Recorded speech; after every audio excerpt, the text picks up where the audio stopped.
he's got his cane, she's got his walker, they both got their cigarettes. She's got her double dip ice cream cone. And I walked up to them, and they weren't leaning together. I didn't know they were a couple. But again, I recommend this, that little opening. You guys have got a great look. Do you mind if I take your picture? Loved it. And they leaned into each other and smiled. And I thought, I love both of you. And you should stop smoking. But look at all the trouble. Everything from dentistry to mobility to carcinogens. And yet, in the middle of it is a double dip ice cream cone. By the way, you also notice the choice that I've made to be almost entirely black and white. The choice there is because it sort of removes it from time. It makes it sort of archetypal. No idea. I mean, I walked away. Click, click, click. Walked away, said thank you. They've never seen this picture, but I'm grateful for it. Next, please.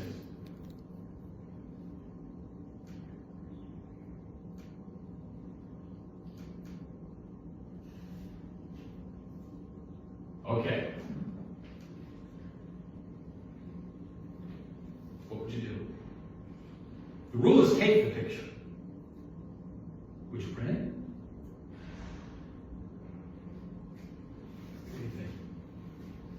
You wouldn't? Why not? Oops. You center around the crotch of a little kid for my taste. Okay. I keep looking at just look at her face and the kids Yeah, next to her. I didn't see that at all, so that's interesting. No, but that is, it's amazing how often you wind up with something when you look at pictures, you think, oh, didn't think of that. But this is not the, hey kids, smile for the camera picture. If I told you I have no idea, I have no idea who these kids are, if I told you I don't know their parents, I had no permission, would that be a problem? It would be for me from a grandmother's point of view. But you don't know that looking at the picture, do you? No, not No, it's a fantastic picture. But does it matter to you looking at the picture whether or not I have permission to take it? No. You're shaking your head. That was a definitive no there. It doesn't to me, because I don't know these kids either, and I'm not judging them or placing them in any, I just find it a compelling image, and I think compelling images are wonderful to have out there in the world. So. And I agree with you. And I mean, John's point about making profit off somebody else, that kind of stuff. And there's no answer to these except in the individual photographer. I think looking at the picture, I can tell they were not intruded on or imposed on or manipulated. It's as if, you were invisible. I don't think you imposed on their life at all. So but I am exploiting them. I mean, just the fact that we're sitting in this room looking at the picture, I'm exploiting them. Well, I wondered if that look of a little irritation in her eyes was because she saw you taking the picture. No, she's pissed off at her brother or whoever the kid is next to her that's going after the I did watch them for a little while. Oh, okay. And I should point out, by the way, it's not, there's a large conversation in street photography about how visible the photographer should be.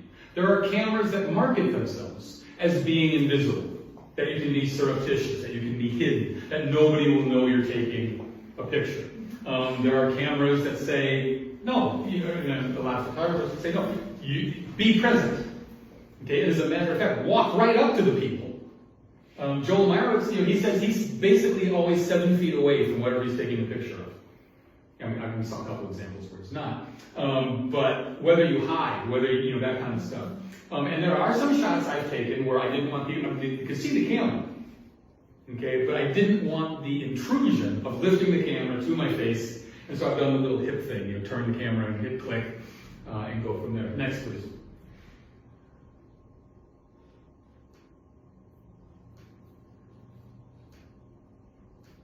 You can see all the Fergus. I'm getting these ones. That's okay.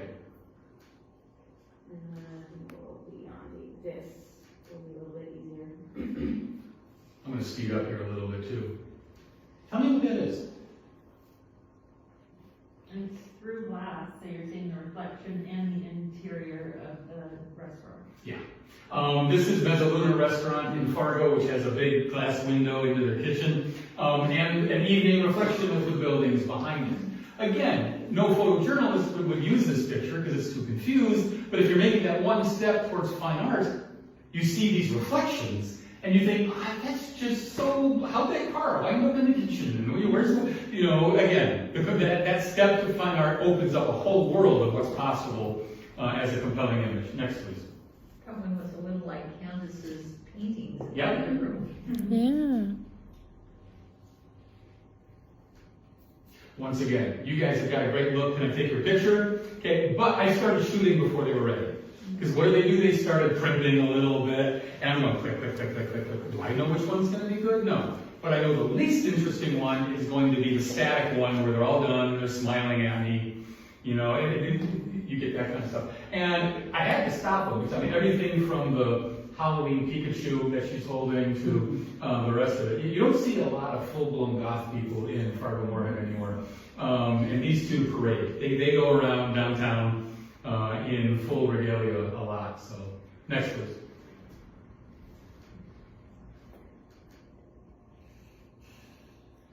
Okay.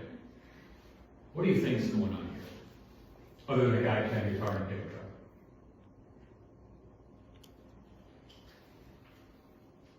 I'll tell you what the real story is in just a second. Any idea what's going on? Move out there to college dorm. Good idea. You can't see it behind the spotlight, by the way. You can see the Fargo Theater sign back there. This could be my beginning of Joel's Empire State Series. Everything's going to have the Fargo Theater sign. This guy is a well-known, I don't know, I do know his name, but I don't remember. Well-known street musician in Fargo. And he's always hassled by the police because he's got a permit for street performing. He does not have a permit for amplified sound.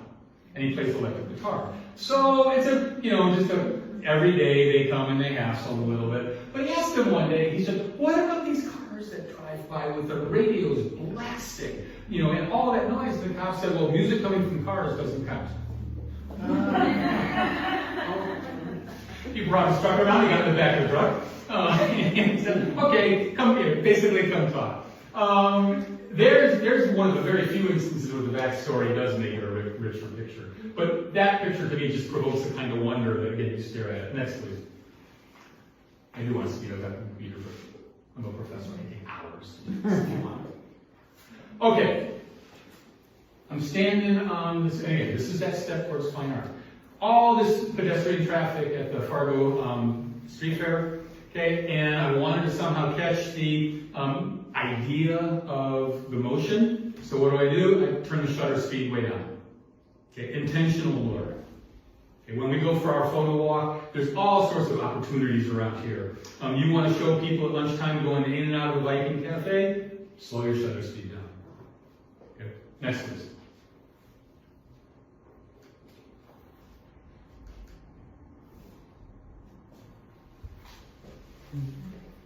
He clearly didn't give me permission. What do you think? It just breaks my heart. I find that to be a tremendously optimistic picture. You see what's on the bench? Somebody left food for him. Twice. And this guy's going to wake up to a hot meal. 2, actually. And yes, his situation is desperate. But this is also an image of generosity and of not that kind of social dismissive, I'm going to disappear you, I'm going to make you invisible because you're part of the homeless community. The fact that you can't tell who that is what put it into the ethical ground for me. It's impossible to know who that person is, and so I don't feel like I'm exploiting an individual, but I am photographing a situation.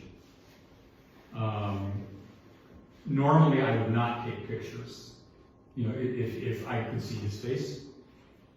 That crosses the line for me. But those 2 dinners sitting there, yes, it broke my heart, but then it made me a little proud of the community as well. Next, please.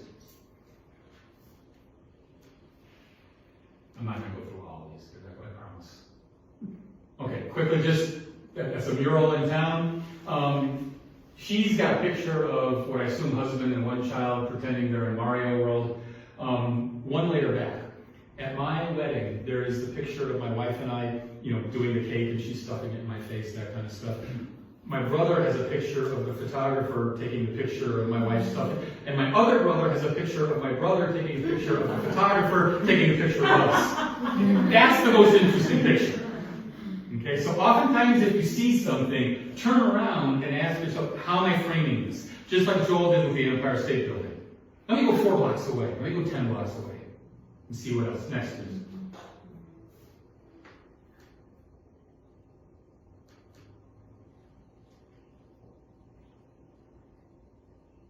Okay, just late at night, it's raining, a couple people at a food truck. I thought it was an interesting picture. Next.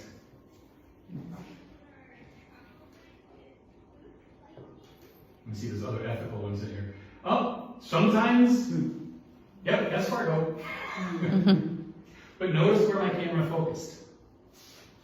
I didn't know this picture was any good until I got home, until I put it in the computer, and I said, that one works. Serendipity can be accidental, can really lead to a lot of creativity as well. Next. The stoplight's not moving enough to be. Again, another move. Phil Penman. If this was Phil's picture, he'd have somebody walking right there. Okay, but otherwise, it's straight out of that thing. Okay, now we get to go to that folder, which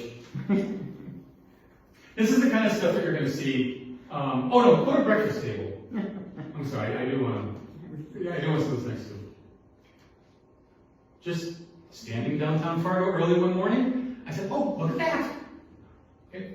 Keep in mind, 90 seconds from that moment, the light will have moved, and that picture is not there. Next. Just do bubbles, and then we'll go to... You wanted the... No, bubble down here. Oh, gotcha. Sorry.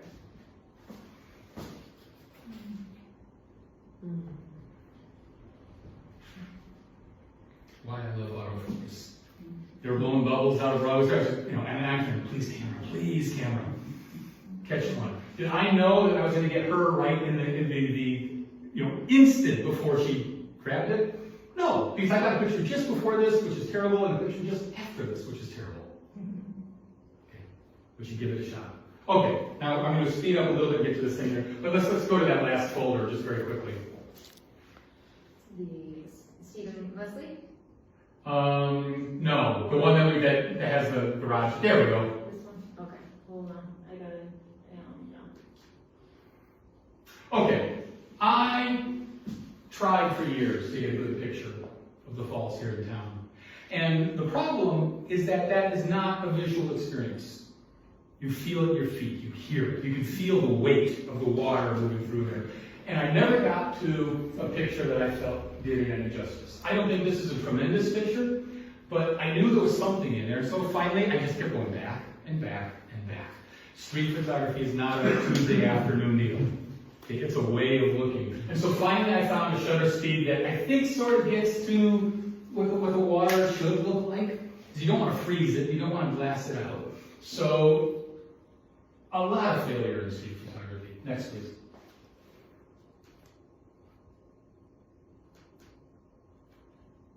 Guess what? No, this is a garage. This is about 3 blocks from here. And I'm taking a picture into this guy's shop. I'm in a public space. His door's open. Okay, do I have permission for this picture? No. But I just love the shapes of all the engine blocks, of all the parts there. Okay, take this to, Sturgis in South Dakota. You probably will. They're not motorcycle engines, but take this to a drag strip. It'll get a lot of people interested. Next, please.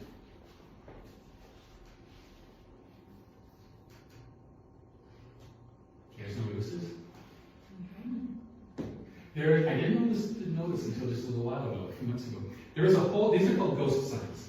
And there's a whole worldwide community of people who are photographing and preserving ghost signs. There's a Facebook page for it. And it's, I always thought they were interesting. Okay? I didn't know they were a thing. Okay? So this is the kind of stuff that we're going to see on the photo walk. Next, please.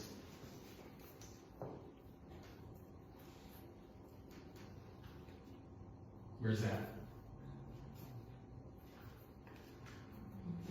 Nobody knows? Parking room.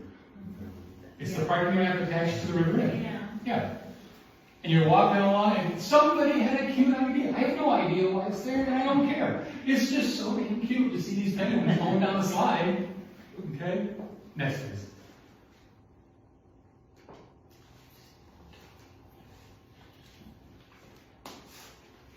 What have I left out of this picture? The people below. Pardon? There's, an image of the people standing below. There's a window right down here that's got words that tells you exactly what that is. But just like Steve Leslie left off the fire engine, I didn't want that explanation. What I wanted was the utility cables. I wanted sort of the ugliness of the telephone and the light and you know, this building back here and this woman who's not really there watering flowers. I mean, there's a kind of hope in this picture that I think would be destroyed if I cropped it and put the stuff that's down below it. That's that step towards fine art and away from something else. Okay, a couple more and then we'll get out of this and talk very briefly about what's on the walls. Remember I told you about architecture? No people? You know where this is? Just about a block that way. And look at those colors. Look, I mean, whoever did that has an artistic sense.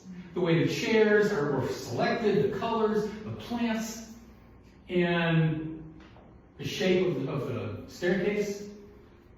That's just a beautiful tableau, a beautiful little setting. And it may not exist that way after the next rainstorm. Who knows? Next, please.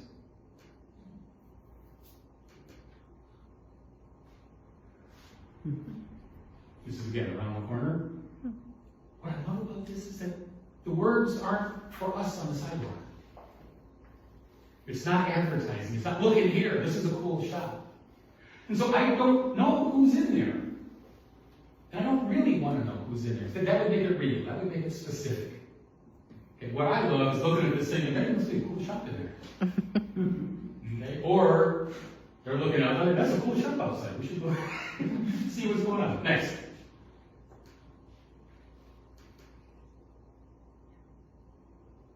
Again, ghost signs. That's just down the block here. And I have 85 different versions of this picture depending on where I'm standing. And this is the one that today I like the most.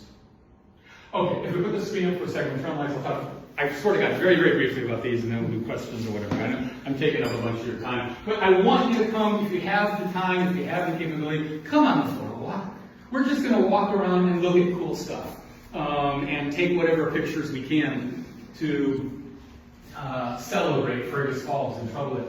The exhibit in here, there used to be in downtown Fargo Mid-American Steel, which everybody called the Fargo Foundry. And nobody knew what they did in there. We knew it was a foundry, we knew they made steel, but nobody ever went inside.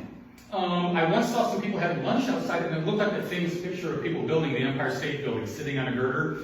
And I said, can I take a nice picture? They said no.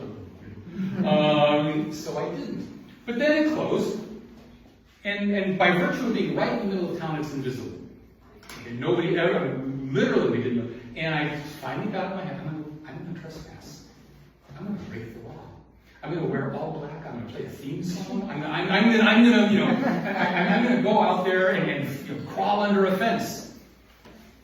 Drove by one day, I discovered you could drive right to the middle of it. It wasn't closed at all. So I intentionally put on a very wide-angle lens because I knew I wanted that kind of feeling. That this was abandoned urban stuff. I wanted to be able to see breadth. And a wide angle distorts things. You'll see that in, well, like this one here. You can see how the leading lines all go down there. And I simply started walking around to articulate a place in transition. It had been important, it was closed, it was abandoned, it was being taken over by street populations, by kids, by graffiti artists. And I simply wanted, as a street photographer, to preserve the mood of a place that was disappearing. I don't know why, but we're always attracted to abandoned farmhouses, to rundown this, antique cars that are junked in a field somewhere. There's a weird kind of nostalgia that pulls to us. And so I started walking around without any permission whatsoever and wondering what was interesting.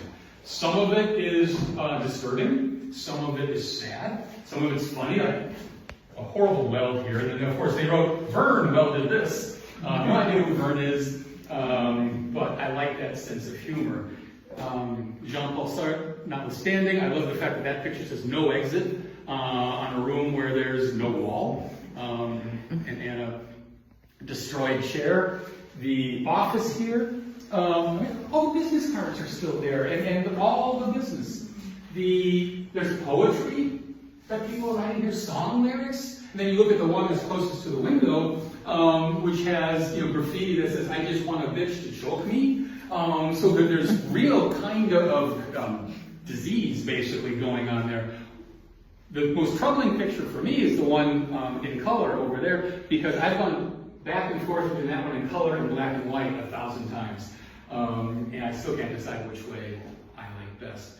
But street photographers are documentarians with a step towards fine art. With a step saying, this is what it is, this is what it's like. And if you understand your work as this is what it's like, you're looking for something completely different. So, again, I apologize for the length, I appreciate your patience. Have you got questions? I'm hoping you'll talk a little bit more about your walk. I don't know whether we're going to start at this end or that end, okay? And it literally is, as a community, however many of us there are, we're going to say, what do you see? And a photo walk is a community endeavor to make art. And if you've got an iPhone or an Android phone, that's perfect. If you've got a better camera, that's perfect too. But it's more a matter of composition and seeing, having some situations come up. I hope that cause disagreements. Why are you taking that picture? Should you be taking this picture? I'm hoping that we're going to see some people that we can approach and say, hey, you got a great look. You mind if all 30 of us take your picture? So much for staying out of it. Well, and then we'll have that discussion too. Should you go up, or can you take? There was a guy building it's not Spies, Spies? How do you? Speed Riverfront. Spies Riverfront. There was a guy building the roof on it. Okay, he looked down at me, he saw I had the camera, I put my arms out like, come on, do something. And he put his arms out really wide and smiled for me. So we'll have conversations about being the instigator of what we're seeing. But what I really hope is that when we're done, you'll have a handful of pictures that are pretty good, okay, but also a much greater understanding of what other people are seeing, okay? And I'm hoping there's going to be a couple of those moments of remorse, or, oh, damn, I missed it, okay? Or, why isn't my pictures not as good as I think, me with the dam, and then why isn't it any good? What could I have done? I hope to get in your guys' head a kind of method that then you can use the day after and the day after and the day after. But it's going to be a very slow walk, just in this little area. And you'll be alleys back and forth. I don't mean just up the main street here. And, yes? I'm sorry. No. Continue. I've always loved street photography. Mm-hmm. I'm Miranda's mom, and she Hello, told me Miranda. about she told me about this. Mom, you gotta come see this exhibit and hear this guy. I'm focused primarily on landscape, on places. I've been very uncomfortable photographing people. I feel like that's centering myself. I feel like I'm invading someone else's life and space. I've tried it, and it was incredibly uncomfortable for me. So, Which is not wrong, by the way. Okay.